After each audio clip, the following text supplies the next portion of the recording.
Hey, thanks for coming back. I love it. I love it. Ready to learn a few more things that I've recently learned that I want to share with you. My name's Erin. I'm newly retired city girl, and I have been loving the learning. I spend time taking notes and reading and YouTubing and anything I can do to get my hands on more knowledge of whatever I happen to be interested in at the time.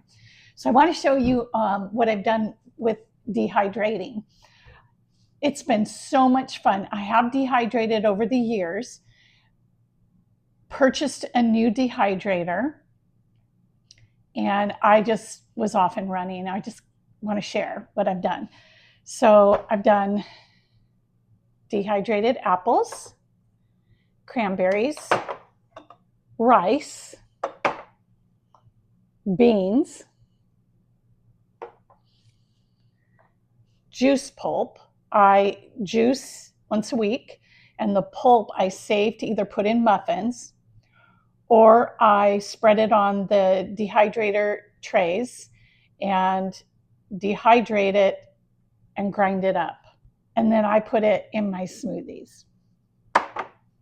I have celery salt, so I dehydrated celery, added salt, ground it up, and then I have celery, both of which I've used in a minestrone soup that I made today.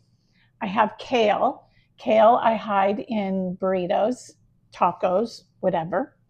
I have a tiny little container of mint. Dill, that's my dressing that I make. I have a video on that, so I'll show you that. Basil, love, cilantro, onion powder, garlic powder, and I dehydrated the tomato skins so that I have a thickener for my soups, or I could turn it into tomato paste. And then this little baby thing of rosemary. I also bought this. It's an electric mason jar vacuum sealer. This is worthy. Not a lot of money and very worthy. And then I did buy this book. I think it's a quick, easy go-to book, Dehydrating Basics, plus a journal for beginners. And this is by Darcy Baldwin, okay? Totally simple. So I turned to the onion page because I want to show you onions today. And she has the temperature. She tells you if it needs to be blanched, just all the basics that you need. And as a canner, preserver, I really like to take notes. So the note page is awesome. And obviously she's very experienced at it and knew that this is something that would be handy in a book. So shout out to her for that. So let's move on to dehydrating my onion peels. When you purchase the Cosori dehydrator, I think it's under $100, you get this little plastic thing, and you get this, and you get these. What I wish I would have done was buy all the accessories, because then I go to do something and I don't have that accessory. So I bought the silicone mats. I wouldn't buy that without silicone mats at all. And I'm going to purchase trays because I wanted to dehydrate milk, and they had it, they showed it on trays that I don't own. So I have to go back and reorder those. So kind of wish you could pay one price, just get this whole kit, but I get it. So my onions are frozen and ready to go. If I were to cut up an onion and dehydrate it, it's really stinky. So people recommend that you do that outside. It's not stinky to do my peels. And in my pantry, I have a fan, so I keep that going and it seems fine. But what I do is I kind of sort out the peels, and I put the peels separately. And any of these larger skins, I put them on a separate tray because they are going to go for a lot longer. So I'll fill all of these up. When they're dry, I'll bring you back to show you when they're dry what we do. At the same time, the light peels, those are going to come out first, and these are going to stay in a lot longer. Every time I cut onions, I get rid of the outside peel, and that goes in my compost. And it's the inside peels that I like to save, just because the outside peel has protected it along the way from farmer to grocer. These skins can kind of lightly be on top of each other because they will shrink up a tiny bit. When I do onions, I mix my white onions with my red. I don't care that it's kind of a pinky powder. If you do care, be sure to keep them separate, because if it makes a difference to you, it's your kitchen, go for it. I think you should do exactly what you like. This is a mixed powder of white and red. It doesn't bother me. I had a friend that wanted to try this, and so I made sure to just give him either the white or red, I don't recall, but I made sure that it was all one color. If you're new to it, you'd probably go, why is it pink? And that wouldn't work. I'll finish these up and get them in the dehydrator. And Darcy recommends 125 for 10 to 18 hours. I know it's long, but you just walk away. It's no big deal. I noticed that Darcy recommends at lower temperatures, so it takes longer.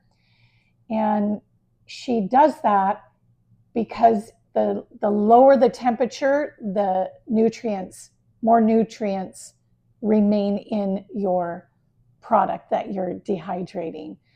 As much as I'd like to fire it up on hot and get it done quickly, I try to restrain myself. Let's get them in the dehydrator.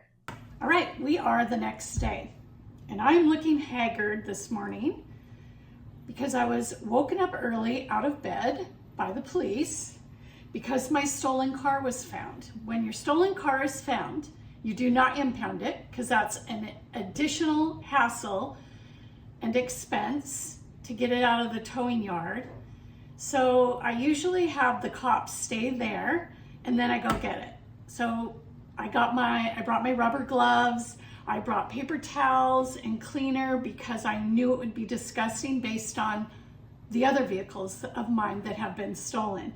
So anyway, long story short, busted sunroof, and I have it back.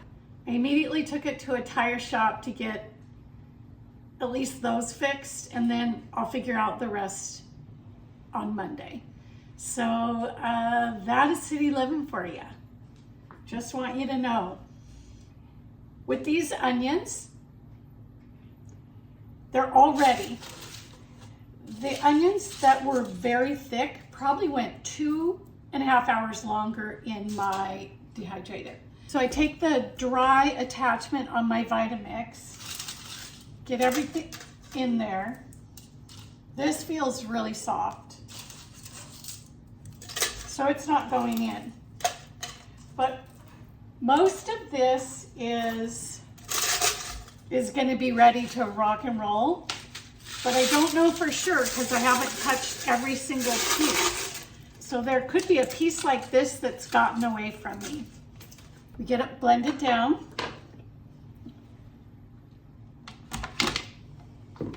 Then I pour it on this tray. The pieces, there's a lot, they're not uniform. The pieces are not uniform. That's okay. So now I'm going to put it in the dehydrator, but I'm not turning the dehydrator on because there's a fan and this will be blowing everywhere. So I will put it in the dehydrator, then I'll turn it on. Essentially, I only run it for 30 minutes. Then we'll put it in a smaller grinder and we will have our onion powder. That's a win. Our time is up in the dehydrator.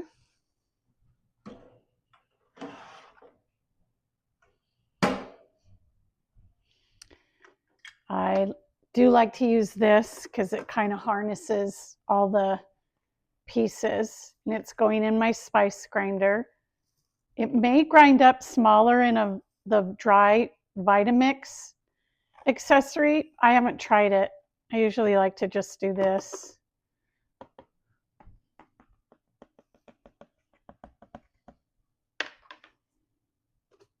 Okay.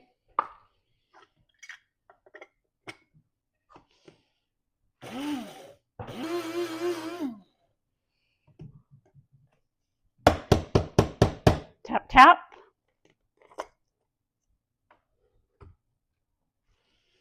Take a funnel, put it on this cute little yogurt jar that I got for free. Then I pour this in it, and I use a chopstick to kind of help get it through the funnel.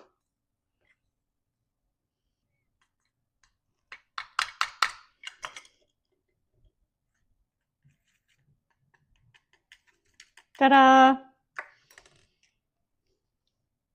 Isn't that great? And then I bought these cute little lids online that will wrap around it. So all I have to do is label it, and I have backup onion powder. And this cost me nothing but time.